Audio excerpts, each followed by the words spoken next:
All right. Well, good morning. You guys ready for this? Merry Christmas. How about that? Are you guys ready for Christmas? I am. Oh, man, I don't know why this year, I'm just more ready for it, I think, than I've ever been before.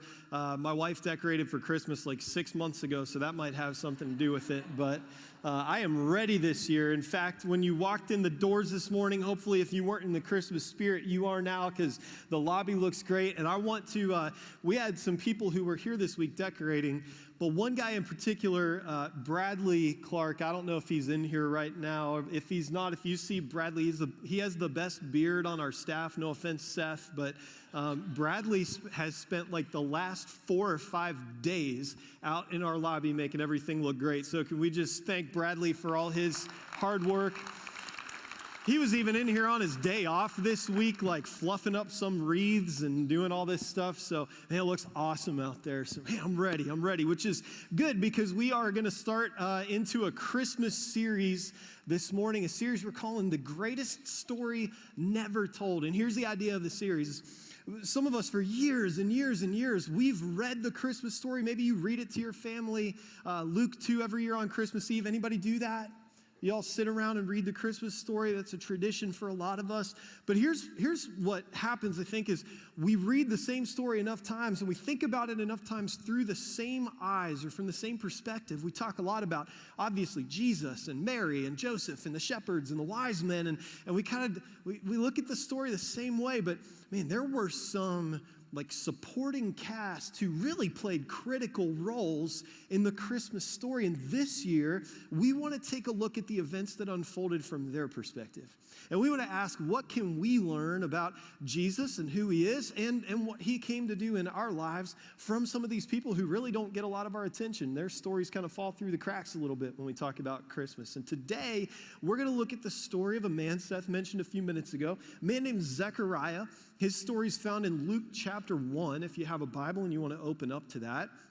And we're going to learn some things from his story. And I'll just tell you right now, to put my cards out on the table, I want to talk this morning to anybody who's here who is hoping for a word from God. I want to talk to anybody who is waiting on some answers for something in your life. I want to talk to anybody who is maybe ready to throw in the towel. I want to talk to anybody who's looking for clarity or direction in some area of your life, and maybe you've kind of given up hope. And maybe you're here because it's been a while since you've been at church, but you thought to yourself, hey, it's almost Christmas time. Maybe I should try to sort some things out between me and God. And so you're here, and really, you would even say, my faith is a little dry. It's pretty dead at this point, but I'm just grasping at straws. I'm just trying to figure something out. I want to talk to you this morning if you're discouraged or defeated, if you're ready to throw in the towel. Maybe you need a job and you've been waiting and hoping that call would come and it hasn't yet. Or maybe you need healing. There's a sickness or a disease, or the prognosis is not good, and you need healing. Maybe you need a breakthrough in your marriage or in a relationship, in a friendship, and that breakthrough has not come. And there is a relational pain in your life right now because you need that breakthrough. Maybe you need revival in your soul because, again, your faith is struggling, or maybe to say your faith is struggling would be putting it lightly for you. If that's where you are today, this one is for you. And I want you to know that I've been praying all week for you. I may not even know who you are. And I may not even know your story. I may not know what's going on in your life that would prompt you to be here today if you haven't been here for a while. I may not know what's happening that's causing you pain, but man, I want you to know I've been praying for you all week long and praying that God will speak to you today. Because I'll tell you right up front, I don't have anything valuable to offer you, but man, God sure does. So I've just been praying that he would speak through his word. So before we get into this, I want to pray with you if you would, and let's ask God to speak to us this morning. God, we're so thankful for your word. I'm thankful that we can open this together and we can learn from stories like Zechariah's. And so I just simply pray right now that you would communicate your message today through your spirit to each one of us. I don't know what has been carried in here this morning, but I know that we all experience pain in different ways and in different seasons. And so whatever that looks like, God, I pray that you would use this as a time to restore hope in us through your word. and through the hope of Christmas, where we celebrate the birth of your Son who came into the world to bring us hope. God, speak that to us today. We pray this in your powerful name. Amen. Amen. All right. So we're going to get into this story in Luke 1. Again, make sure you have that open. But I got to give you some context, guys, because the story actually starts a lot earlier than that, okay? Actually, about 400 years earlier than that. 400 years before the birth of Jesus, God communicates a message to his people through a prophet named Malachi. And I want to read you these words because it's a weird way to leave a conversation hanging. But check this out. This is the last thing God says to his people, Malachi 4, verses 5 and 6. It says, "See, I will send the prophet Elijah to you before that great and dreadful day the Lord comes. He will turn the hearts of the parents to their children and the hearts of the children to their parents, or else I will come and strike the land with total destruction." And that was it. That's hopeful, right? Total destruction. That's where we're going to leave things. And then God went silent. For 400 years, no prophets, no kings, no angels, no messengers. And the people are like, so what's that mean? Total destruction and then nothing? Radio silence, right?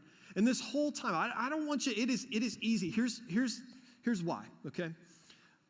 Malachi is the last book in the Old Testament. In our book, you just turn a page and you're in the New Testament and you're in Matthew and it's like Jesus is coming and there's hope and there's joy and it's Christmas and everything's good, right?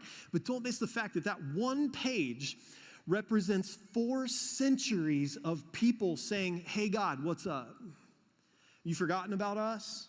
You said you were going to send hope. You said you were going to send a Messiah." I don't know if you've noticed, but life's not exactly easy down here. We got wars going on. There's oppression. There's pain. There's sickness. There's death. We don't know what you're doing, God. Have you forgotten we're down here? We're praying. We're begging. We're crying out. And nothing, not a word. I don't want you to miss how long a period of time this is. Because, man, let me tell you, like, we don't wait well, right? I mean, we're talking 400 years. We don't wait well. I just talked a couple weeks ago about how bad we are at waiting. Let me tell you something. It is a miracle. I don't know, was anybody in here at 9 o'clock? By any chance? Anybody here at 9 o'clock in your back? Okay, here's how 9 o'clock went here at FCC. If it could break, it broke. We, in the middle of the second song, had a complete power outage. This room went black. Emergency lights came on, the band shut down, computers blew up, like everything that could break broke, okay?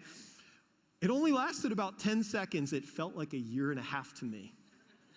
Okay? We do not handle pauses well. We don't wait well. Guys, 400 years. 2 weeks ago, I talked about waiting on God and how hard it is to wait when you need a word from God and we don't wait well. And I talked about waiting in our lives and how hard that is. And I had a high school kid come up to me after church and he was like, "Yeah, man, I hate it when my YouTube app gets a little laggy." I was like, "Dude, you have no idea." Because when I was your age and I wanted to go online, it was more like this. Listen.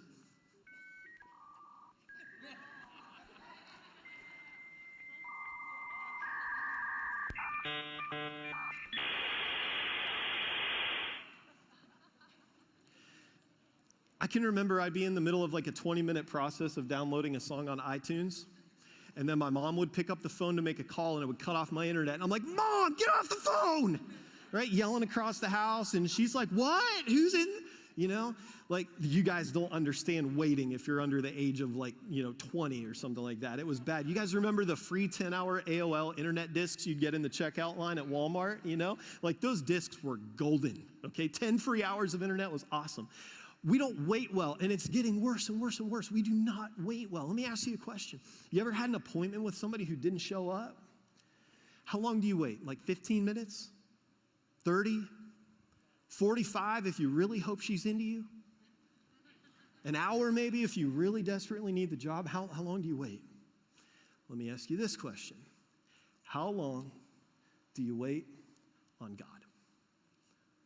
When he doesn't show up the way that you need him to, or he doesn't seem to show up the way that you want him to, or the way that you beg him to, and there's something in your life that's painful, and you need answers, or you need clarity, or you need direction, or you need guidance, or you need hope, or you need a breath of life, and it seems like there is silence from God. How long do you wait? Those of you who are married, if you've ever had a fight with your spouse, you know that there comes a point sometimes in those arguments where it gets beyond arguing and you get to this point where there's silence.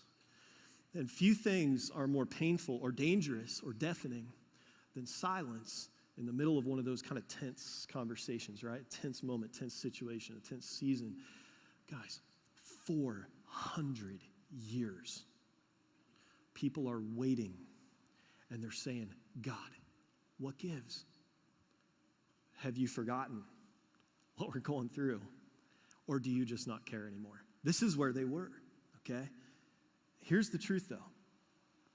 It wasn't that God had stopped speaking. Here's what I think happened, and we can pick this up based on some of the conversations he had with his people through the prophets. It's not that God wanted to stop talking to his people. It's that he figured out they had stopped listening.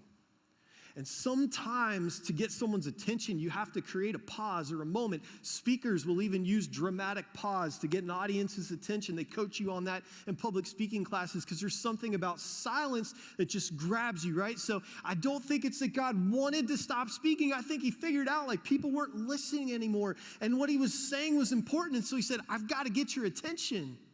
And this wasn't a momentary pause kind of situation. This was, I got to take 400 years and I'm going to be quiet so that you will lean in and you will listen. And the next time I talk to you, you're going to be ready to hear what I have to say. Let me encourage you to keep this in mind as we get into this story this morning. Sometimes God's silence in your life is meant to get your attention because there's something he wants to say to you and you're not listening. And so he's quiet because he wants you to lean in. If you are in a place in your life today where you would say you feel like God is silent, let me encourage you to lean in and see what God does in Zechariah's story. We're going to look at Luke 1. Luke is my favorite gospel. There are 4 gospels, Matthew, Mark, Luke, and John. Those are the books in the New Testament that tell us the story of Jesus' life. They tell us the things he taught and the miracles he performed, and we get this picture of who he was. And Luke is my favorite, and I'll tell you why. And this is important for any of you who wrestle with doubt, because I do, okay? Luke wrote his letter, his book, to a man named Theophilus, who we really don't know anything about. We don't get a bio of him. He didn't have a Wikipedia page. We just don't know really who he was or what he did. We assume he was powerful. What we do know about him, though, I think we can safely assume is that he was a man who was a skeptic. He probably wrestled with doubt. And we can assume this because Luke, right at the very beginning of the letter, says, hey, Theophilus, I'm writing this letter to you and I'm giving you an orderly account. Now, that was important because there were all these stories, right? This is pretty soon after Jesus lived. We think that Luke was written in about the year 70 AD, so just 20 or 30 years after Jesus would have lived. And so you've got all these people like half a generation removed who over here, they're telling a story about Jesus. And over here, there's a conversation about something Jesus taught. And over here, they're remembering this thing Jesus did and this place he went, and every village has their encounter.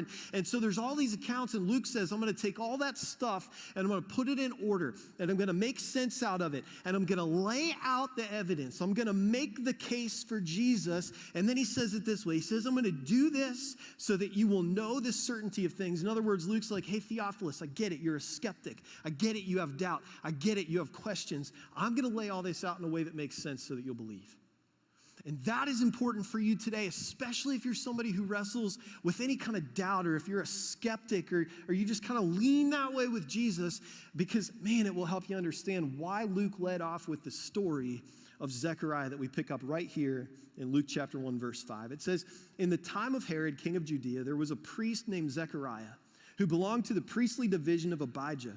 His wife Elizabeth was also a descendant of Aaron. Both of them were righteous. Both of them, this is how you think about this, okay? They were both checking all the boxes.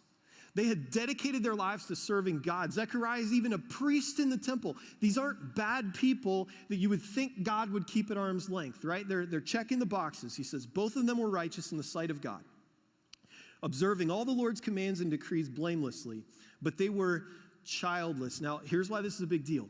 In their day, it was a blessing from God to have children.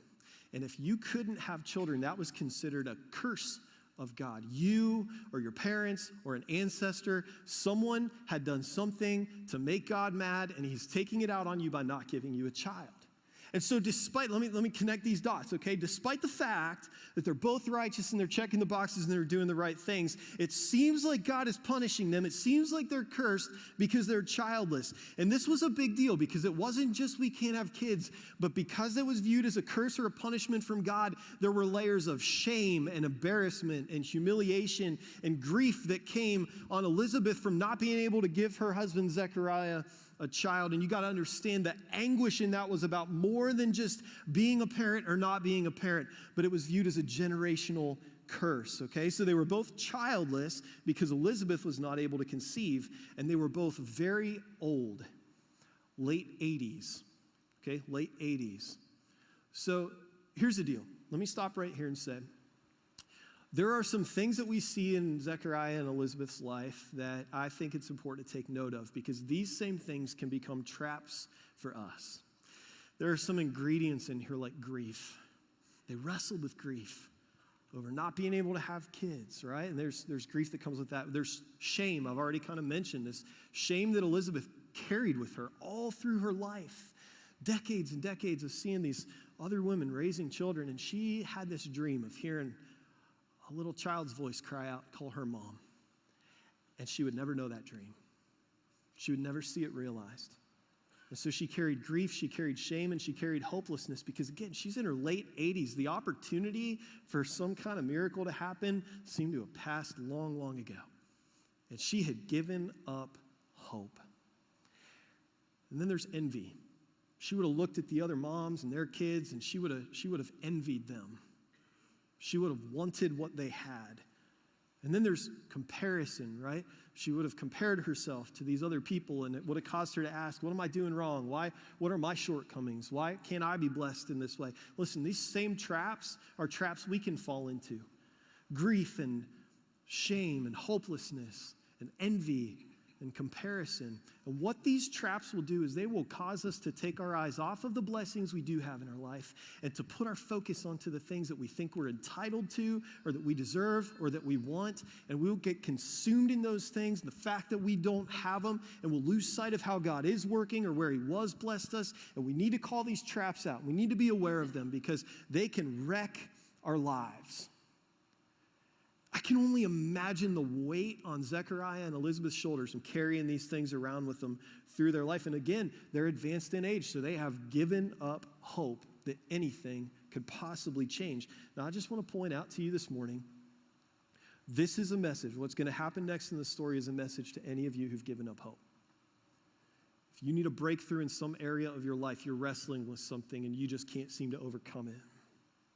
Or again, you're waiting on that word, or you're waiting on healing, or whatever it is you're waiting on. You feel like you've given up hope. You feel like the opportunity for breakthrough is past, and you've just kind of thrown the towel in and said, yeah, well, I guess this is how it's going to be. I think what you're going to get from Zechariah's story is a reminder that even if it feels scary to dream, you don't want to get your hopes up, God may have something in store. See, let's look at what happens next. Verse 8. Once when Zechariah's division was on duty and he was serving as a priest before God, he was chosen by lot, according to the custom of the priesthood, to go into the temple of the Lord and burn incense. And when the time for the burning of incense came, all the assembled worshipers were praying outside. Okay, so Zechariah is a priest. In his division, there are 300 priests. There are 12 divisions, so there are thousands of priests. Every year, each division would go to the temple and serve for 2 weeks, and then they'd go home. And the next year, they'd come back, and they'd do their 2 weeks, and then they'd go home, and they did that every single year.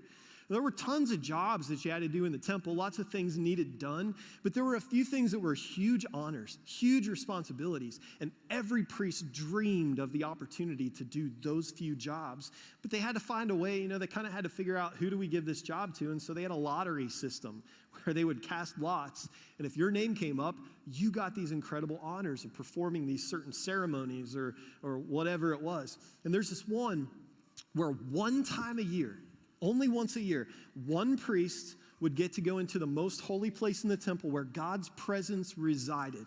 And he would burn incense. And the point of this wasn't just to make it smell good. It's that all year long, these priests were praying on behalf of the people. They were carrying the grief and the shame and the hopelessness and the pain of the people to God. And they're praying these prayers on behalf of the people. And this incense was supposed to symbolically lift the prayers before God. Only one priest once a year got to go in and burn this incense. And this time it was Zechariah's name who was drawn. And so all these people are waiting outside. Many of them would have been friends and family who had come to support him and to share in this honor and this privilege, just to be an encouragement for him, to celebrate with him that he got to do this. He would go in there and he'd burn this incense, and then he'd come out and he'd lead this blessing. And this was a really, really big, really exciting thing that he got to be a part of when he kind of won this lottery. But remember, he's carrying some stuff in his life, and not only is he carrying personal grief and pain and hopelessness, but as he goes in to light this incense, lift these prayers to God, he is carrying the grief and the pain and the hopelessness of all of the people, the shame, the need for forgiveness, the need for a Savior that they're waiting on. Again, 400 years, and as a people, they just kind of gave up. And guys, I have to think that somewhere in the back of his mind, Zechariah is thinking, okay, I'm going to go in here and I'm going to light this incense, but for the 400th year in a row, where's this really going to get us? Here's the thing about Zechariah, though. He wasn't prominent. He wasn't famous. Probably wasn't a very wealthy man, okay? But he was obedient. He was obedient. Let me tell you, if you're in a season in your life where you feel like God is silent, one of the best things you can do is not try to figure out the solution to all your problems and not look for this big crazy thing to happen. Like, God can absolutely do that, and we're going to come back to that. But maybe the thing you need to do is just the next right thing. Just the next small thing, to be obedient. We don't like to talk about obedience and submission, but maybe the thing you need to do, if God is silent in your life right now, is just the next right thing. Because what that will do, if you'll do the next thing, and then the next thing, and then the next thing, even little things, is one small step at a time, you will walk toward Jesus. And let me tell you, he is not very far. Now, people have given up hope, okay? People have given up hope. This is normally where I'd make a joke about Browns fans, but the pain's too real, so we're going to leave it alone today, okay? But this is what Zechariah carries in with him. But here's a reminder I want to give you. I want to read you some verses from Psalm 121. This is a prayer that the people would have prayed when they walked into the temple for ceremonies just like this. It says these words, I lift my eyes to the mountains. Where does my help come from? My help comes from the Lord, the maker of heaven and earth. He will not let your foot slip. He who watches over you will not slumber. The reminder was this, and there's a reason they prayed this prayer when they walked into the temple. It's that despite the fact that it had been 400 years, they were waiting on God, they needed a reminder every single time. He may be silent, but he hasn't gone to sleep on us. And he hasn't forgotten us. And man, was this real to Zechariah, and let me tell you why. Little side fact here before we get to these next couple verses. The name Zechariah means the Lord remembers. And so guys, I don't believe it was any lottery or chance or coincidence that it was Zechariah who got to go into the temple on this day. Because watch what happens in verse 11. He goes into the temple, and then an angel of the Lord appeared to him standing at the right side of the altar of incense. Now, we can read verses like this, and it's easy to be like, yeah, this is the Bible. This kind of stuff happens all the time, right? So let's put it this way. You come to church one Sunday morning. You're not really sure why you're here because you've sort of given up hope that God has anything to say to you. In the middle of the sermon, there's kind of a dead spot because the speaker's not always interesting, and you can decide if it's me or Brian you're not into. That's okay. So you get up and you go to use the restroom. You open the handicap stall, and there's an angel. Fortunately, you're in the restroom. You don't have to go very far to, clean yourself up. You don't expect an angel, and don't forget, it's been 400 years. They've been waiting for any word from God, and now all of a sudden Zechariah walks in, and there's an angel. First time in 400 years. And this angel doesn't just have a word from God. This angel has a word from God for Zechariah. Check this out, verse 12. When Zechariah saw him, he was startled and gripped with fear, no kidding. But the angel said to him, do not be afraid, Zechariah. Your prayer has been heard. Whew. What do you think went through his mind? After years of crying out to God. And now this angel shows up and says, Zechariah, you thought he wasn't listening, but he was listening. He heard your prayer. Your wife Elizabeth will bear you a son, and you are to call him John. He will be a joy and a delight to you, and many will rejoice because of his birth, for he will be great in the sight of the Lord. Guys, listen, he's a priest. He's heard these stories of these miraculous births, right? Like Old Testament, Abraham and Sarah. The forefather of our faith, right? They couldn't have a baby, and God shows up and he says, you're going to have a son. And Abraham didn't believe him, and Sarah laughed at it. But sure enough, God's word came true, and they had a son named Isaac who had some sons, and they had some sons, and they had some sons, and they had some sons. And eventually, through that family line, Jesus came into the world, which was evidence that God's word is true. Like Zechariah had heard stories about Abraham and Sarah, or he'd heard stories about like this woman named Hannah who couldn't have a kid and cried and begged and prayed. And finally, God gave her a son. Zechariah heard these stories, but they were thousands of years before. And by this point, they probably seemed more like legends or myths or fairy tales. And surely Zechariah is going, yeah, that must have been cool, but that's not my story. Because it's too late. I'm too old. She's too old. We're too far gone. That was somebody else's story, but that's not my story, right? And he's no doubt, he's hearing this angel's words, and he's trying to process, but he couldn't wrap his mind around it. Has anybody ever told you anything that you knew the minute they told you that it was just crazy? You ever somebody said something to you and you just immediately knew something's not right about this? I saw a video this week that reminded me of exactly that feeling. Watch this. What do you guys want? Let me get a fratte motete, and then let me get a Trenta pinkity drinkity. Trenta drinkity pinkity dinky and a fratte mate. Was that a pink drink and a big cafe au lait? Fratte mate. Latte mate? I don't think we got one of those. Oh, okay. I'm sorry. My first time. Pinkity dinkity. Drink a pinkity dinkity. Yes.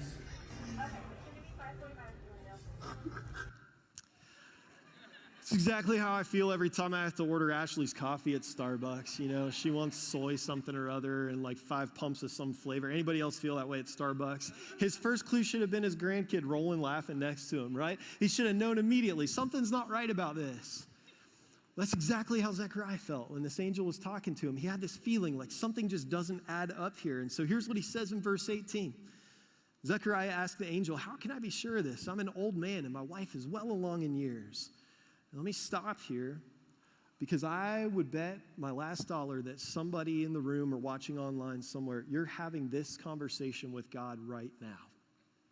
You've had a sense or a prompting or a leading of what he wants to say to you or what he wants you to do or where he wants you to go or how he wants to work in your life. And your immediate response was, here are all the reasons that I think this is crazy. Or here are all the reasons I don't think this is possible.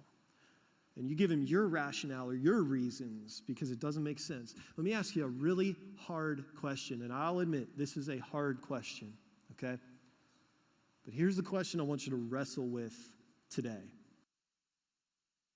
Do we believe that God can do miraculous things? I'm not asking you, do we believe that he has? I'm asking you, do we believe that God can do miraculous things? Do you believe that God can do a miracle in your life? Some of us, if we're being honest, our answer to that would be no. Because like Zechariah, we've heard the stories. We've read about them. Somebody told us, we heard it in Sunday school when we were kids. We've heard the stories, but it doesn't feel real. It can't be my story. It can't be true for me.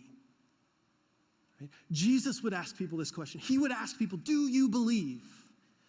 Like we talked a couple weeks ago about when Lazarus, Jesus' good friend, dies, and Jesus, hangs around a couple days when Lazarus is sick instead of going and healing him, and then Lazarus dies, and his disciples hear about this, and they're like, oh, we can't believe he's dead. And Jesus goes, I'm glad he's dead. Which seems like a really cold, really harsh thing to say, but Jesus says, for your sake, I'm glad he's dead, because when you see what I'm about to do, maybe then you'll finally believe. Maybe then you'll stop doubting. Maybe then you'll get it. Maybe then you'll stop being so skeptical. I'm glad he's dead, because now you're going to get to see what's possible. Jesus shows up, and And Martha's like telling him, Jesus, where were you? You let him die. It's too late, right? And Jesus says, hey, anyone who believes in me will never die. He'll live. And then he says, Martha, do you believe? He asks the question, do you believe? And Martha says, yes, I believe. Okay, that's important. Because about 2 seconds later, Jesus walks to the tomb where Lazarus is buried, and he tells him to roll the stone away. And Martha, who just said she believed in that power of Jesus, Martha goes, I wouldn't do that. It's going to stink in there. Okay? And Jesus is like, we just talked about this. Didn't I tell you that if you believe, you'll see the glory of God? You forgot in that amount of time?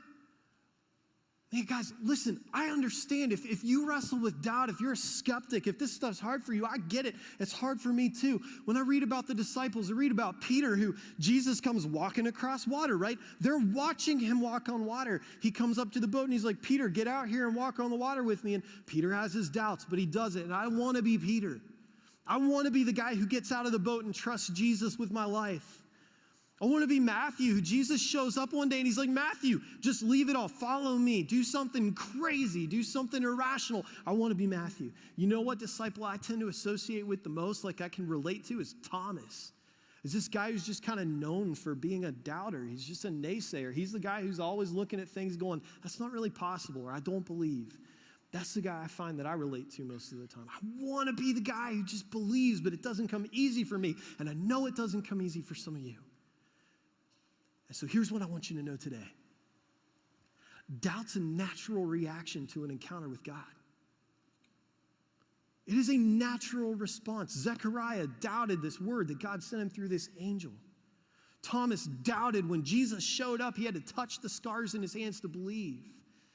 Time after time after time after time in the Bible, God would communicate with people or show up to people or appear to people or speak to people, and their immediate response was doubt. And that is so encouraging to me, and I hope it's so encouraging to you to know that look, when you doubt that what God is telling you could possibly come true, he's not offended, and he can handle it. It's a natural response. But there's a fine line between doubt and disbelief. And when we reach the point of disbelief, that's when God has to get our attention. And I think for a lot of us this morning, God is trying to get our attention because he wants to call us into a bigger story. Let's go to verse 19. The angel said to Zechariah, I am Gabriel. I stand in the presence of God, and I've been sent to speak to you and tell you this good news. And now you'll be silent and not able to speak until the day that this happens, the day that his son would be born. Because you did not believe my words, which will come true at their appointed time. Meanwhile, the people were waiting for Zechariah. They're outside like, where is he? This doesn't usually take this long. And they're wondering why he stayed so long in the temple. When he came out, he couldn't speak to them. Remember, he's supposed to come out and lead this prayer of blessing, right? He comes out of the temple, he can't speak. He's been silenced. It says he kept making signs to them, but remained unable to speak. And when his time of service was completed, he returned home. So they walk outside, but here's what happens. Here's what we read in these verses. When he walks out and he can't talk, you know what people immediately said? Well, he must have seen something. Something in there happened. Here's what I learned from that verse. I learned that sometimes other people will recognize how God is working in your life before you will. See, we hold out hope for other people way longer than we hold out hope for ourselves. And sometimes you need somebody else in your life to point at what's going on and to say, hey, I see God working, because you won't see it. You're too close. It hurts too much. It's too confusing. But somebody else, somebody who's wise, somebody who is also pursuing the leading of Jesus in their life, they can look at your life and they can go, no, I see exactly how God is working. And you need them to tell you that, because without that encouragement, it seems like God is silent. And you need somebody to say, God hasn't stopped speaking. You just need to lean in and listen, because you're missing it. You're not seeing where he's working. And they'll help you recognize, and they'll help you respond. You'll realize that God's promises always come true. So here's what happens in verses 24 and 25. It says, after this, Elizabeth became pregnant and for 5 months remained in seclusion. The Lord has done this for me, she said. In these days, he has shown his favor and taken away my disgrace among the people. So what the angel said seemed crazy, but then sure enough, there it is. It came true. And she recognized that blessing and the favor of God in her life. Y'all, she's 88 years old. There is no possible answer except God performed a miracle. Now, the next thing that happens is Gabriel shows up to Mary and gives her some crazy news too. Mary, you're going to have a baby and the circumstances are a little weird. Hang with me. We'll get to that in a couple weeks. Then Mary goes and visits Elizabeth and hangs out with her, we think, until the end of Elizabeth's pregnancy when she gives birth to her son. And when she gives birth to her son, all the people gather around and they're excited about this. And some of them were just curious because it's like, really, this 88-year-old lady just had a kid, right? But they gather around and they're saying, what are we going to name him?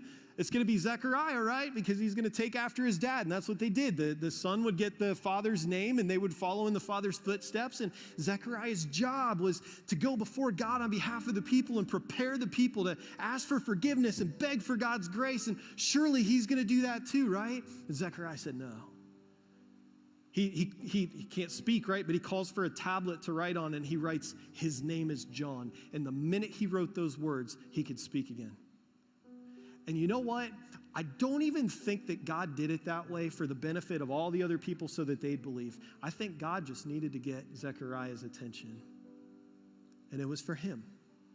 And the minute he chose to be obedient, God showed up in a big way. Now, here's what I've learned. What I've learned is this. When you have an encounter with God, if it doesn't rattle you, if it doesn't shake some things up, if it doesn't seem like it blows some things up, it probably wasn't God. And when God calls you to do something in your life, if it doesn't seem just a little bit crazy, it's probably not from God. And if your reaction, your immediate reaction isn't, there's just a little bit of doubt in there, a little bit of hesitation, or a little bit of, I'm not so sure, it's probably not God. It's probably not God. But here's the theme of this book. The theme is nothing is impossible with God. Nothing is impossible with God. And so again, the question I have for you this morning is, do we believe this? Do you believe that the same God who parted this Red Sea so that the Israelites who were running from the Egyptians because they wanted to capture them and take them back to oppression and kill them, and God said, no, that's not going to happen. I'm going to literally part the waters of a sea, and then they crossed on dry ground and they escaped. Do you believe that God can part waters in your life to lead you out of some kind of oppression or captivity? Because I'm telling you, the same God who was powerful to split water, powerful enough to do something so crazy and so miraculous, he can part waters in your life. I'm telling you that the same God who could take this city, Jericho, this unconquerable city that the people needed to conquer and capture in order to make it to the promised land, but it couldn't be conquered. God said, hey, you guys walk around it a few times and blow some trumpets and watch what happens. And so they do. And God brings the city to rubble. I am telling you that that God is powerful enough to do a miracle in your life to demolish a stronghold, or an addiction, or something that is keeping you from the promise that God has for your life.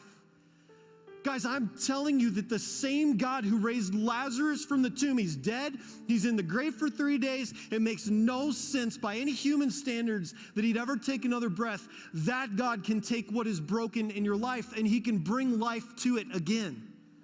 Do you believe that God has that power? Do you believe that we worship the same God today who did all these crazy, impossible, miraculous things, and he can do a miracle in your life? I am telling you, if you will watch, you will see miracles. I can look around this room and I know some of your stories and I can tell you God does miracles. I can tell you God heals people. But you know what we do is we'll pray for healing, right? Like somebody will get sick, we'll pray for healing, and then we always have to throw in this little Christian disclaimer, right? Like, God, please heal this person, we need a miracle. But if it's not your will, we kind of throw that in there because in the backs of our minds, we're like, but it's probably not going to happen. If we're being honest, it's doubt. And I am telling you, it is time for God's people to start believing in miracles again. It is time for God's people to believe that he still shows up the way he has promised that he will.